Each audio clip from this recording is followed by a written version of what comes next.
Amém. Mais uma vez eu quero destacar a presença do Nilcinho, meu primo, que está ali atrás, e a Ruth também, que está acompanhando. Deus abençoe, um prazer. Sim, vou usar. Obrigado, irmão. Pode ir. Quero agradecer o pastor Pedro, pastor Sidney e a liderança da igreja, conselho, presbíteros e diáconos pelo convite para essa conferência. Foi um tempo muito abençoado e edificante para mim também. Quero agradecer muito também Thaís pela excelente hospedagem, melhor do que eu mereço, vocês. Muito obrigado mesmo. E Deus seja louvado por tudo. Eu falei que Brasília é minha cidade natal. Eu morei aqui tem anos atrás. Descobri que a escola classe 6 é na outra rua aqui, né?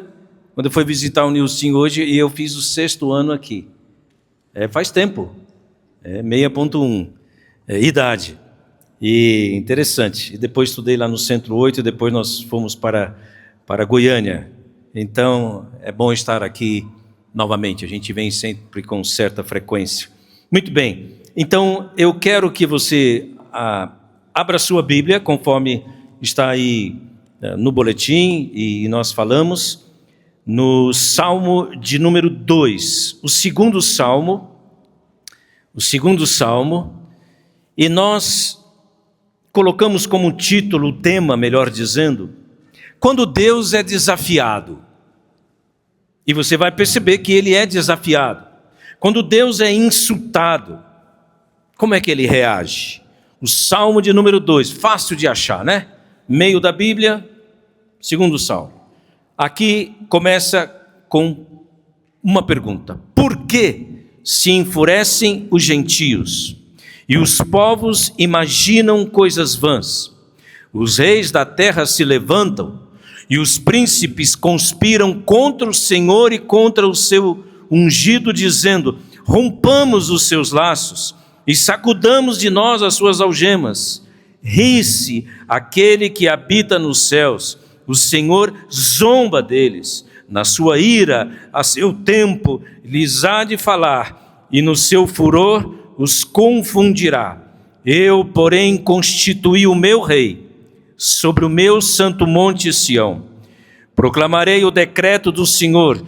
Ele me disse: tu és meu filho, eu hoje te gerei. Pede-me, e eu te darei as nações por herança, e as extremidades da terra por tua possessão. Com vara de ferro as regerás, e as despedaçarás como um vaso de oleiro. Agora, pois, ó reis, sede prudentes, deixai-vos advertir, juízes da terra. Servi ao Senhor com temor, e alegrai-vos nele com tremor. Beijai o filho para que se não irrite, e não pereçais no caminho, porque dentro em pouco se lhe inflamará a ira. Bem-aventurados todos os que nele se refugiam. Deus nos abençoe e nos ensine por meio da sua palavra, do seu Espírito, em nome de Jesus. Amém? Amém. Muito bem. Alguns comentários, algumas características do Salmo de número 2. Primeiro, é que este é um salmo de coroação. E é bem provável que Salomão tenha, deixa eu corrigir, é bem provável que Davi tenha lido este salmo no dia da posse de seu filho Salomão, na coroação. Por isso essa ideia, tu és meu filho, eu hoje te gerei, no sentido te coroei, te exaltei. Ele é um salmo messiânico. Eu tirei aqui porque não era o propósito, mas eu tenho os detalhes das referências em que ele vai ser mencionado no Novo Testamento. Por exemplo, tu és meu filho, eu hoje te gerei, aparece no capítulo 1 e no capítulo 5 de Hebreus. O livro de Atos cita o salmo de número 2. Ainda diz que é o Salmo 2. Esse texto é muito usado em missões, né? Pede-me, eu te darei as nações por herança. Com vara de ferro as regerás. É uma expressão que aparece no livro do Apocalipse. Então, o Salmo 2, ele tem muita importância. porque ele é um salmo de coroação, ele é um salmo messiânico e ele é um salmo mencionado várias vezes no Novo Testamento. Uma divisão dele bem simples é essa. Nos versículos 1 a 3, Deus é desafiado pelos reis. Nos versículos 4 a 9, vem a resposta de Deus. E nos versículos 10 a 12, Deus dá conselhos ao salmista. Em primeiro lugar, vamos ver como Deus é desafiado. Ele começa perguntando: por que se enfurecem os gentios e os povos imaginam coisas vãs? Quem é que ele vai citar aqui? Eu quero resumir, que é mais importante para nós. Ele diz que os gentios, os não-judeus, se enfurecem. As palavras, entre aspas, são os verbos hebraicos. Os povos imaginam coisas vãs. A ideia de imaginar é tramar, planejar. Os reis se levantam e os príncipes conspiram. Estão percebendo? Eu estou simplesmente usando as palavras, os verbos que o texto usa. Gentios se enfurecem, povos imaginam, reis se levantam e príncipes conspiram. O quê? Contra o Senhor e contra o seu ungido. Está muito claro que é uma referência a Deus Pai e a Deus Filho, Jesus. Está muito claro, ao Senhor e ao seu ungido, dizendo que rompamos os seus laços. Verso 3. Sacudamos de nós as suas algemas. Eu vou colocar esse versículo aqui, verso 3, em outras versões para ficar mais claro. Eu gosto muito de usar isso e recomendo aos alunos, que é uma forma boa de esclarecer um versículo, colocar em outras versões, principalmente essas paráfrases. A NTLH, que é a nova tradução na linguagem de hoje, diz assim: vamos nos livrar do domínio deles. Deles quem? Do Senhor e dos seus ungidos. Vamos quem? Os gentios, os príncipes, os reis e os povos. Acabamos com o poder que eles têm sobre nós. Está aí no Salmo. Uma outra versão, que é a mensagem: os que negam o eterno e se opõem ao Messias dizem: vamos nos libertar de Deus, vamos nos livrar do Messias. A Nova Bíblia Viva traduziu assim: os reis das nações se reuniram e os governantes traçam planos para, unidos, derrotarem o Senhor e o seu ungido, dizendo: vamos quebrar as suas correntes e acabar com essa escravidão. A NVT, Nova Versão Transformadora, diz: vamos quebrar estas correntes. Eles dizem: vamos nos libertar da escravidão. Agora é interessante, esse conceito de liberdade no mundo é sempre no sentido de eu quero ser livre para fazer o que eu quiser. Todos nós desejamos isso numa ou noutra fase da vida. Adolescentes falam muito sobre isso.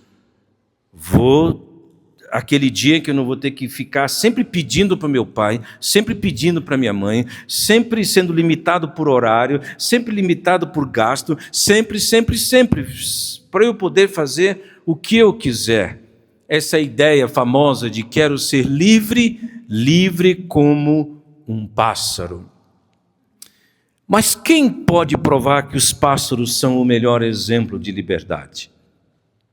Aqui eu coloquei para lembrar, o Tozer cita num dos seus livros, esse poeta inglês, William Wordsworth, que ele fala sobre essa questão e cita, ele disse: quem disse que eles são de fato livres? Quantas vezes eles são vítimas até de uma colisão com um avião? Minha mãe chegou em 59, do interior de São Paulo, aqui para Brasília. Durante alguns meses ela trabalhou aqui no aeroporto de Brasília, numa empresa que alguns de vocês vão lembrar que chamava-se Panam, não é? E ela lembrava que de vez em quando alguns aviões chegavam manchados de sangue, porque encontraram um urubu lá em cima, que voa muito alto. E quando os pássaros são presas de outros predadores, ou de caçadores, ou de tempestades, que tem que migrar, que tem que viajar para outros lugares. Então eu só estou colocando, quem disse que é o melhor exemplo de liberdade? Tem essa sensação, mas não é 100%. Deus é desafiado pelos reis. E aí tem uma pergunta que fica para nós, como é que ele reage quando ele é desafiado pelos homens poderosos? Os gentios, os príncipes, os reis da terra, os habitantes. Eu imagino que ele deve entrar em desespero. Reúne os seus anjos e diz: me socorram, me ajudam, porque tem reis, tem príncipes conspirando, levantando contra mim. Qual é a resposta? A resposta é a que está no versículo 4 do texto bíblico. O texto diz assim: do seu trono, lá no céu, o Senhor ri e zomba deles.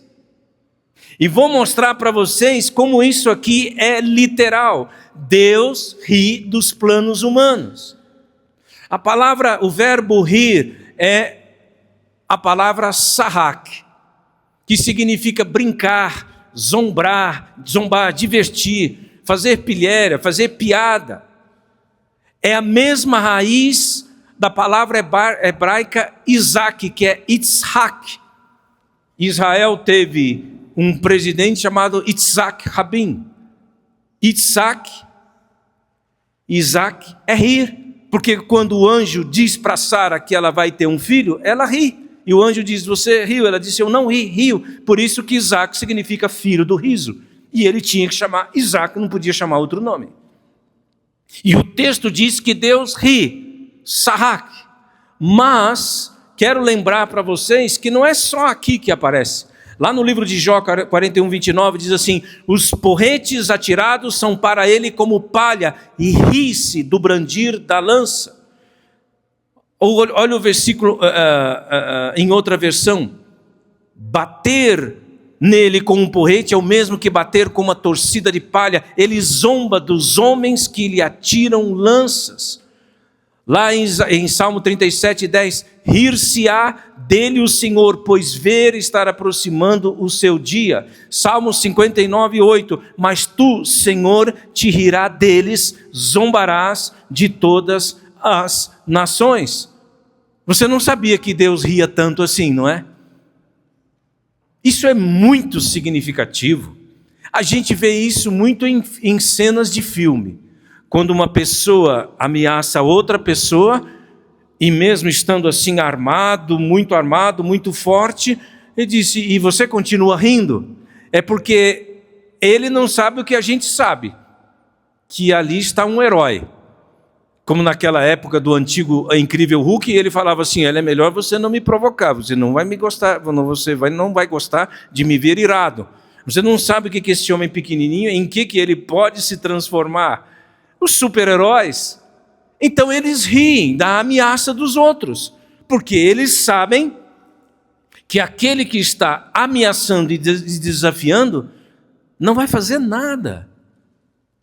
O texto diz, e isso aqui é muito importante, jovens, pais, adolescentes.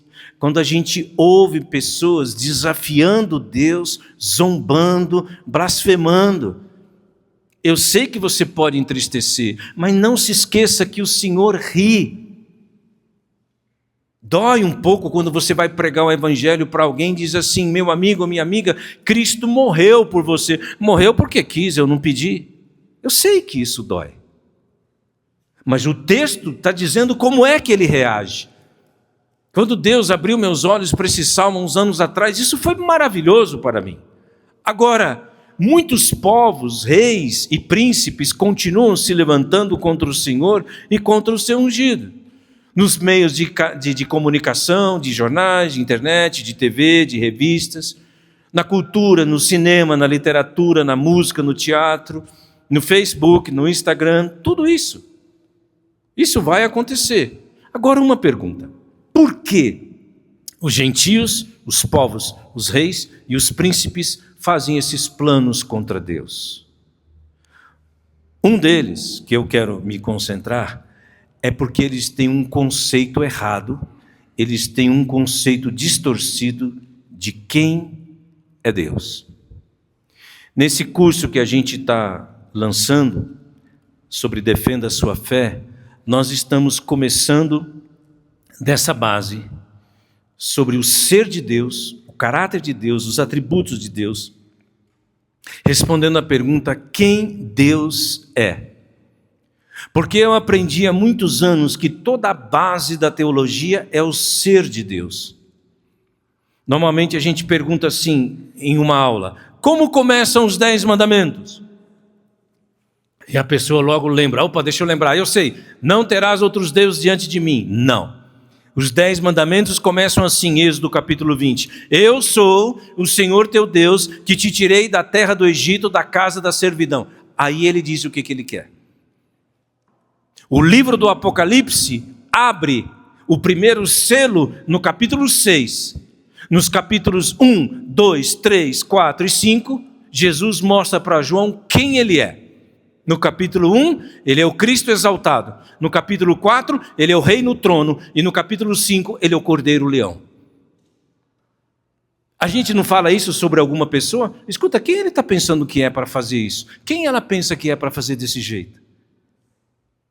Existe uma diferença entre autoridade e poder. Poder é aquilo que está executando. Autoridade é aquilo que você é. Por isso que Jesus disse: toda autoridade me foi dada no céu e na terra.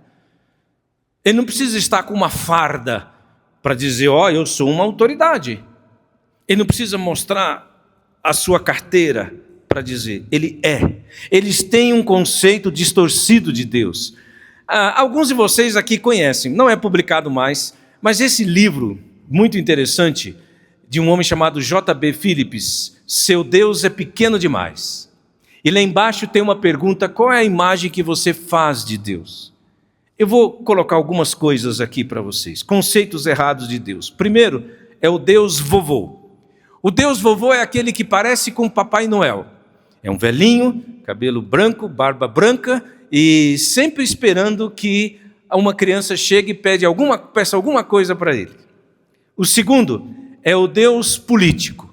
Ele precisa ser agradado para poder receber alguma coisa em troca. O famoso fisiologismo e dando o que se recebe. Se eu agradar, ele vai atender as minhas orações. Terceiro, é o Deus gênio da lâmpada. Eu esfrego a lâmpada, sai alguém e ele fala assim: pois não, meu amo, qual é o seu desejo? É um Deus que existe para satisfazer os meus desejos. São conceitos errôneos de Deus, tá? Ou errados. Número 4, é o Deus diretor-presidente.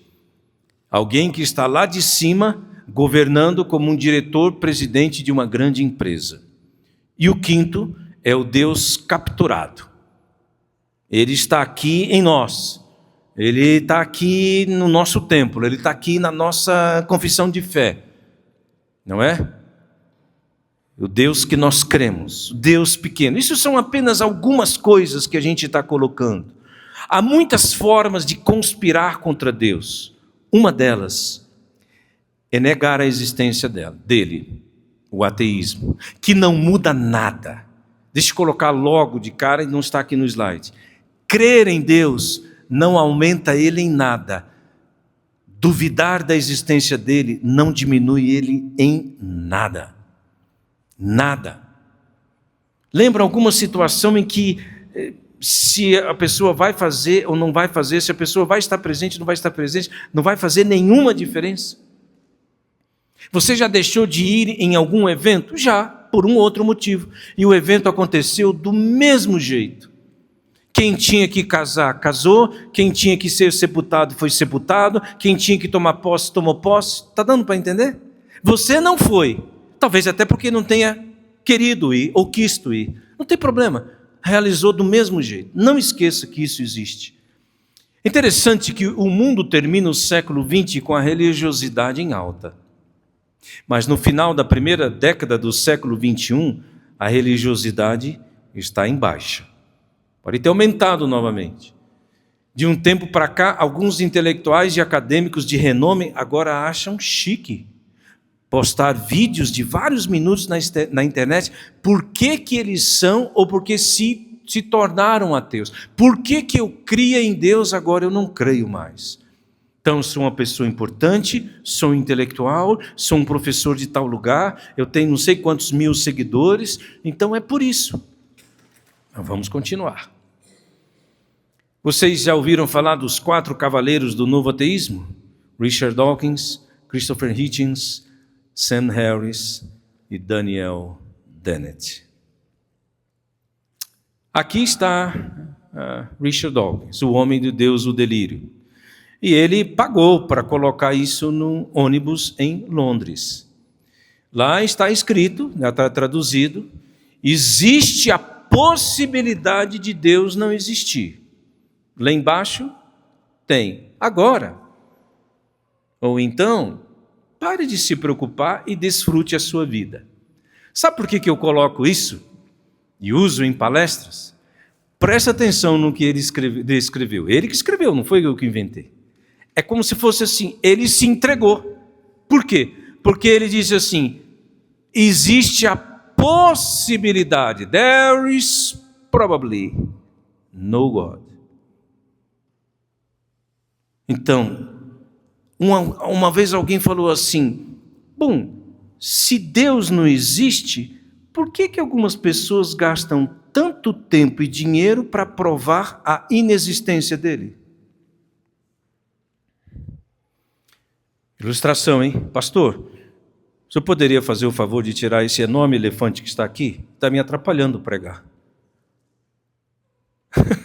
Está vendo? Existe um enorme elefante aqui? O pastor nem se levantou, ele não quer me ajudar. É a mesma coisa. É a mesma coisa. Então, por que eu vou escrever um livro, porque eu vou dar palestra, porque eu vou gastar dinheiro, se não existe? Não é isso? Algumas vezes que o seu pai, sua mãe foi lá no quarto, vai no quarto do filho, ele está com medo, mãe, pai, filho, não tem nada aqui. Não foi isso? Não tem nada aqui. Então ele disse, existe a possibilidade. Não, eu desejo bênçãos para a vida de Richard Dawkins. E que um dia ele conheça o Deus vivo e verdadeiro. Amém? É isso. Dessa forma, com respeito. Mas eu acho isso aqui. Eu tenho outros. Quando ele veio ao Brasil, na FLIC, aquela feira de literatura internacional em Paraty, no Rio, nos 200 anos. Pode falar, o homem do evolucionismo, Charles Darwin. Ele foi entrevistado pelo repórter Círio Bocaneira, que ainda estava trabalhando na Rede Globo. E ele fala, eu estava assistindo, naquela época, meio um pouco antigo, em 2000 e pouco, lá 2009, acho. Ele ainda tinha um gravador de DVD, é isso mesmo, existiu isso um dia. Eu queria gravar aquela entrevista, porque eu sei que eu ia usar em aula. E de repente, ele dando entrevista, ele fala que para eles existe o que ele chamou de o big problem. Qual que é o grande problema? Ele disse, nós não conseguimos saber qual é a origem da consciência. Eu tenho tudo isso aqui, não aqui. Aí eu até mexi no sofá e falei assim, sozinho lá em casa, como é que é? Nós não sabemos a origem da consciência. Não tem um versículo na Bíblia que diz assim, a origem da consciência é essa, 2 pontos. Mas só no Novo Testamento a palavra sineidenses, consciência no grego aparece 30 vezes. A pessoa que conhece a Escritura sabe. A consciência nasce no dia em que Deus formou o homem à sua imagem e semelhança. Que eu falei hoje de manhã, que foi criado como um ser moral. Provérbios diz que eu não posso entrar nesse assunto, é a lâmpada do Senhor. Maravilhoso falar sobre isso, é muito seguro. Agora, por que alguns negam a existência de Deus? Rapidamente, uma causa teológica, conceitos errados, uma causa religiosa, eclesiástica. Preste atenção. Veja se eu estou errado.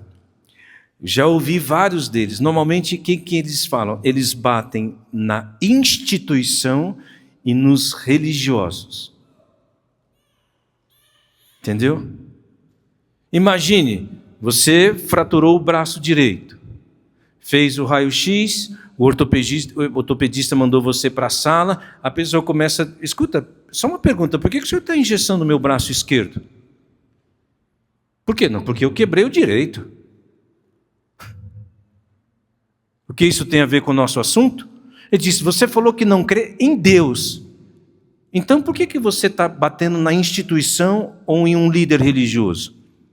Ele é o Deus, ele não é Deus, ele é um ser humano. Você está engessando o braço errado.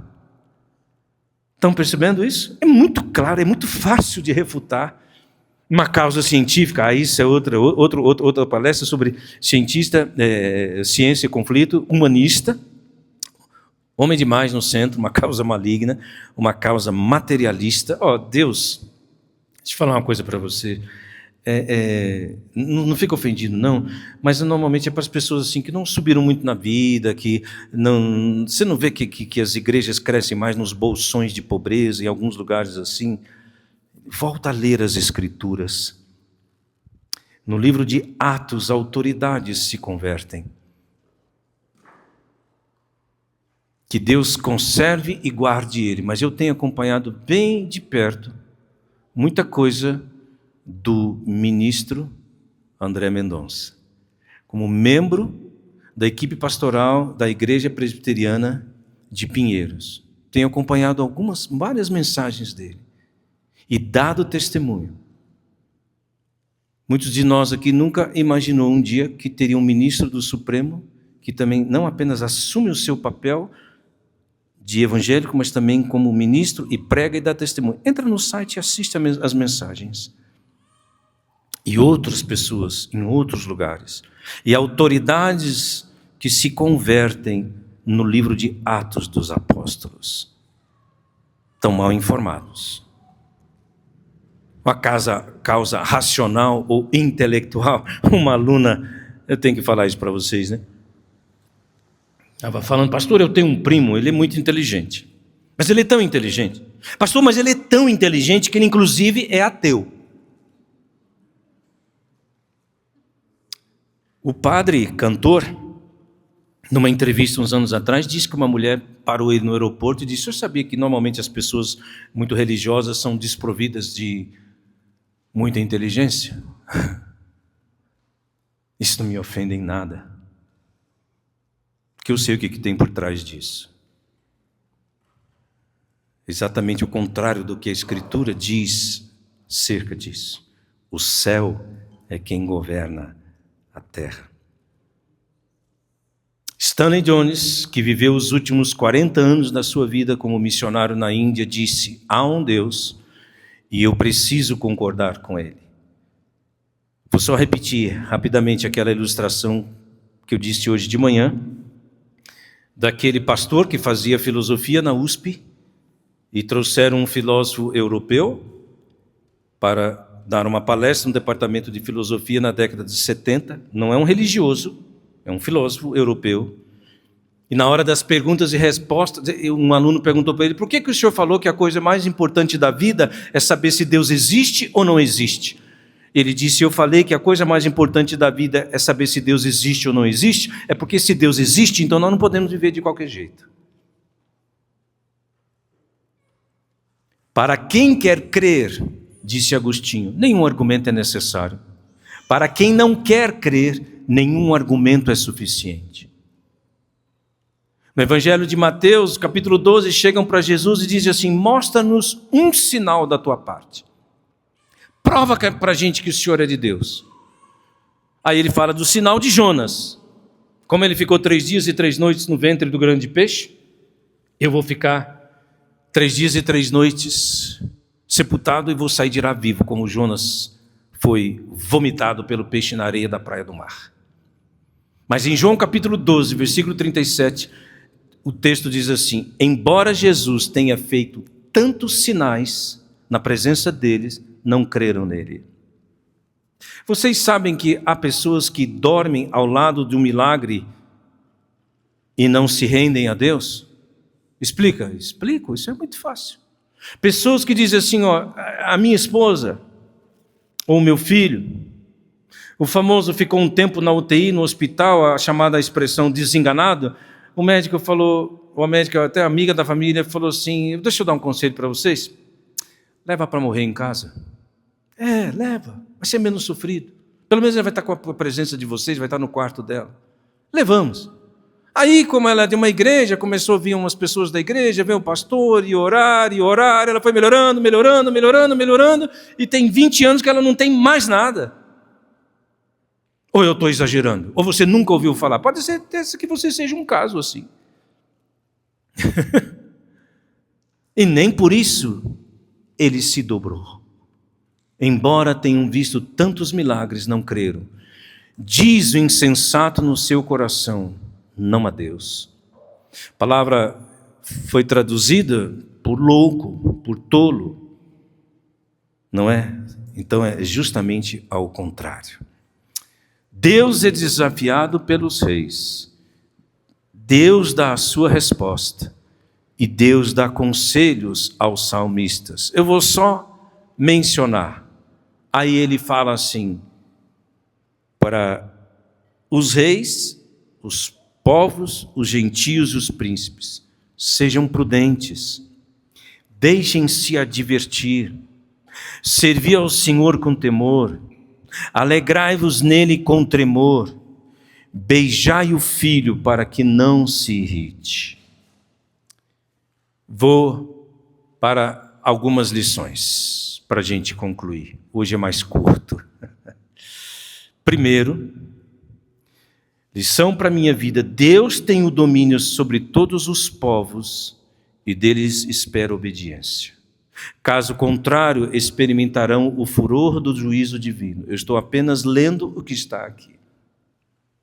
E ele menciona sobre isso daqui. Beije o filho, porque dentro em pouco se lhe inflamará. O cordeiro manso e humilde de coração, no capítulo 9 do Apocalipse, está irado. Precisamos aprender uma diferença. Em João 3,17 está escrito, o próprio Jesus fala assim, eu não vim para julgar o mundo, e ele não veio para julgar o mundo, mas que o mundo fosse salvo por ele. Isso na primeira vinda, mas na segunda vinda, ele vem como juiz. Paulo diz que ele é juiz de vivos e mortos. Nós não podemos esquecer disso. E a gente tem que pregar esse evangelho. Eu li numa revista da Igreja Batista, muitos anos atrás, uma ilustração muito interessante e muito sábia, que tinha um grupo de pessoas nadando em um rio, num dia à tarde, refrescando, e de repente um jovem começou a se afogar. E um homem pulou no rio e foi lá e salvou aquele jovem. Pouco tempo depois, ele cometeu um crime e foi a julgamento. E na hora, lá no tribunal, quando o juiz está entrando e as pessoas ficam em pé, ele olha e disse, eu conheço aquele homem. Ele disse, é aquele homem que pulou no rio, me salvou. E ele foi até ele. Enquanto as pessoas estavam sentando, ele disse, o senhor lembra de mim? É, meu jovem, parece que eu lembro de você. Eu sou aquele rapaz que estava morrendo afogado no rio, o senhor pulou e me salvou. E o que você está fazendo aqui hoje? Eu sou o réu. Então, o senhor me salvou aquele dia, o senhor pode me salvar hoje? Ele disse, não. Aquele dia eu fui o teu salvador, hoje eu sou o teu juiz.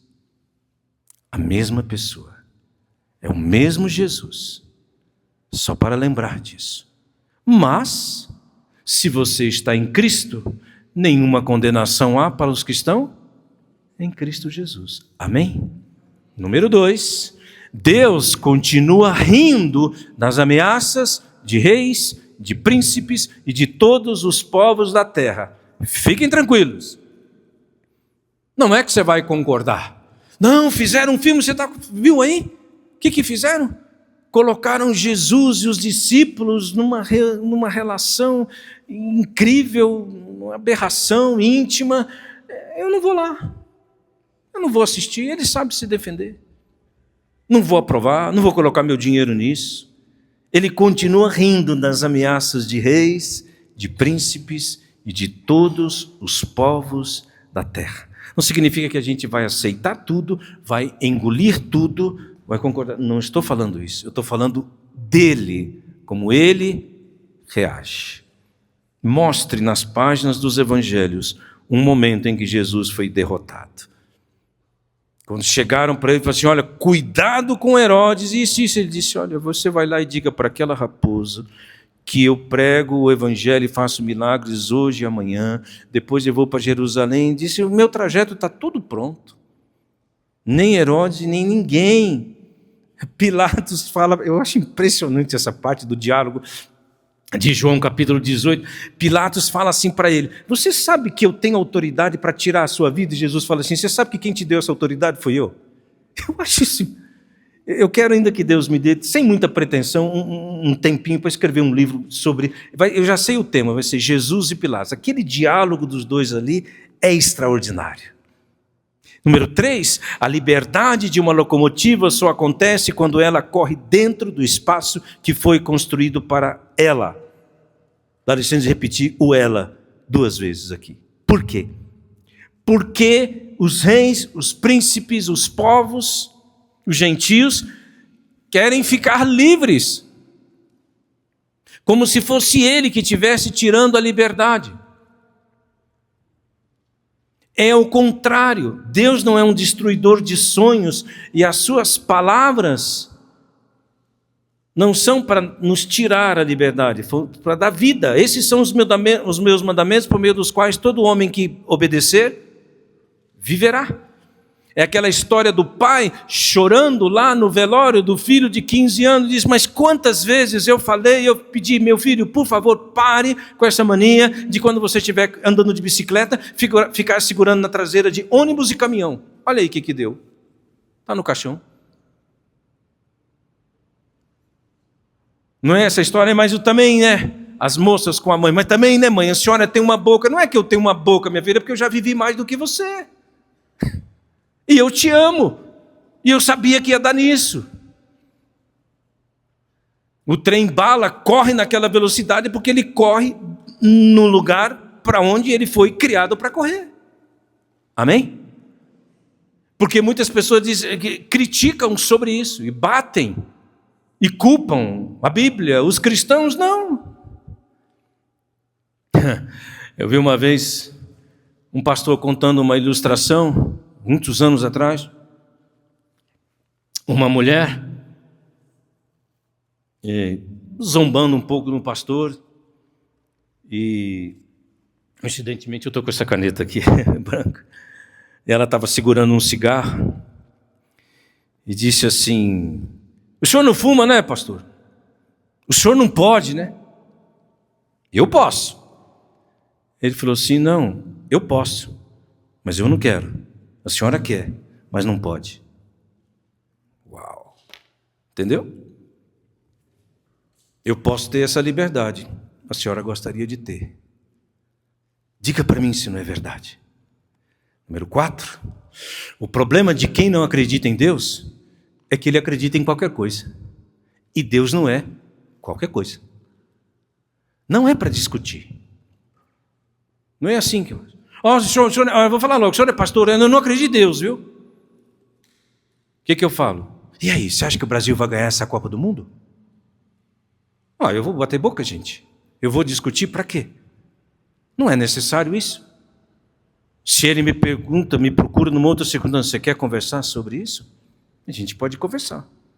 Ele já veio armado. Não esqueça disso daí. Você não é menor. Você não está por baixo. Pode acreditar nisso. O convite de Deus para você hoje é beijai o filho. O que é isso, pastor? Vou explicar. É só porque está aqui no versículo 12 do Salmo 2. O que eu falei no início? Que é um salmo de coroação. Que provavelmente Davi tenha lido esse salmo no dia da posse do seu filho Salomão, que 1 Reis 2 diz. Meu filho, eu vou pelo caminho de todos os mortais, coragem, pois, esse homem, e assim por diante. É essa atitude que a gente vê nos filmes, em alguns documentários, de pessoas que chegam diante do rei que está no trono e se dobram e beijam. Esse beijar o filho é uma atitude de homenagem, de adoração, de submissão. Por quê? Porque ele é o Rei dos Reis e o Senhor dos Senhores. Então, quando ele termina o salmo dizendo: beijem o filho para que se não irrite e não pereçais no caminho, porque dentro em pouco se lhe inflamará a ira, então beije o filho para que ele seja o seu salvador e não o seu juiz. Para que Jesus seja cordeiro para você e não leão para você. É a mesma pessoa. Está aqui na palavra. Se renda a Ele, se dobre a Ele, reconheça quem Ele é, que Ele não é o fundador de uma religião. Ele é o Rei dos Reis, o Senhor dos Senhores. Tá certo? Uma pessoa estava falando assim: olha, na verdade, eu temo a Deus, eu tenho uma certa dúvida com relação a Jesus, que as pessoas falam tanto, e ele, Jesus, e isso e aquilo. Afinal de contas, quem ele é? E o outro, que era muito amigo, diz assim: você sabe fazer o sinal da cruz? Claro, eu faço isso há muitos anos. Então, como é que você faz isso? Eu faço em nome do Pai, do Filho e do Espírito Santo. Então, você acabou de responder quem é Jesus. Não entendi. Então, o Pai é a primeira pessoa da Trindade, o Filho é a segunda, e o Espírito Santo é a terceira. Está vendo? Você diz que não sabe quem é Jesus, mas você está falando há muitos anos. Eu me lembro, quando quase 30 anos atrás, que eu peguei o dicionário Aurélio da língua portuguesa que o Onésimo gostava tanto, eu conheci ele. E fui lá na letra V, porque eu estava fazendo, escrevendo alguma coisa, uma apostila de João sobre o verbo e Deus, e o verbo era Deus. E quando eu li, falei: mas espera aí, está certo? Deixa eu ver se eu estou consultando. Dicionário da língua portuguesa do Aurélio, antes de vir o AIS, né? E está lá: verbo, sentido religioso, segunda pessoa da Santíssima Trindade. Eu falei: até o dicionário da língua portuguesa sabe quem é Jesus. Impressionante, está lá na minha apostila de João, segunda pessoa da Santíssima Trindade. Ele é Deus. E finalmente, o último versículo do Salmo, as últimas palavras, melhor dizendo: bem-aventurados, felizes, abençoados, todos os que nele se refugiam. Refúgio é abrigo. Refúgio é para onde você corre na hora do perigo, da tempestade, da angústia, da dor. É o começo do Salmo 91. Aquele que habita no esconderijo e descansa debaixo da sombra desse Deus que é onipotente. Bem-aventurado todos os que nele se refugiam. Meus prezados irmãos, irmãs e amigos e convidados, nesse encerramento dessa conferência do Firmados nele, no Senhor, na verdade, eu quero perguntar a você se ao longo dos anos você tem beijado o Filho, se Ele é o seu refúgio, se Ele é o Rei no trono da sua vida. Eu não estou duvidando e nem julgando, só estou perguntando isso nessa noite. Eu queria que você agora fechasse os seus olhos e curvasse a sua cabeça, todos que estão aqui, inclusive as crianças também. Fechem os seus olhos e curve a sua cabeça. Esse salmo começa com uma afirmação nos primeiros versículos, nos ensinando como Deus reage quando Ele é desafiado, insultado. Ele ri, porque nada tira Jesus do trono. Amém? Deus nunca está em crise, nunca, nada.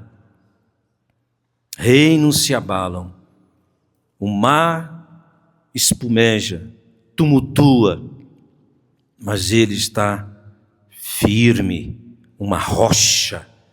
Rocha eterna, meu Jesus, quero em ti me refugiar, diz o famoso hino 408. Ele é a sua rocha.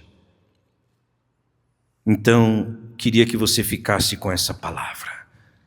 Não importa o que as pessoas estão dizendo, a mídia está dizendo, o filme está dizendo, a internet está dizendo, o influenciador está dizendo, o youtuber está dizendo, importe com o que a palavra está dizendo.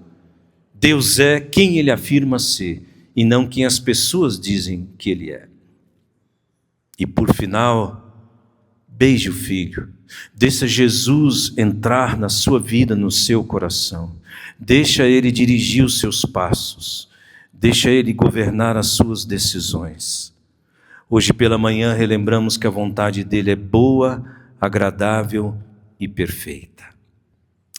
Se você precisa de conversar um pouco mais, retorne a essa igreja, procure o pastor, não no domingo, pode procurar durante a semana, outra pessoa.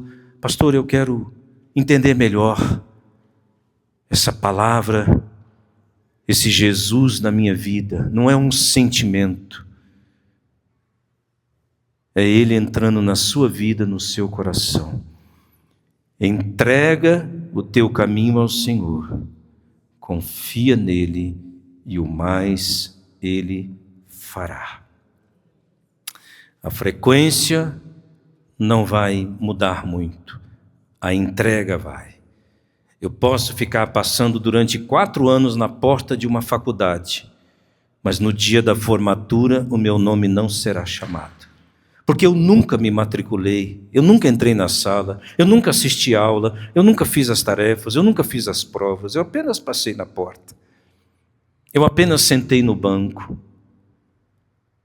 Deixa o Senhor entrar na sua vida.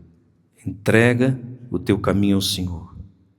E não se preocupe com o que as pessoas vão dizer da sua família, do seu trabalho, da sua escola.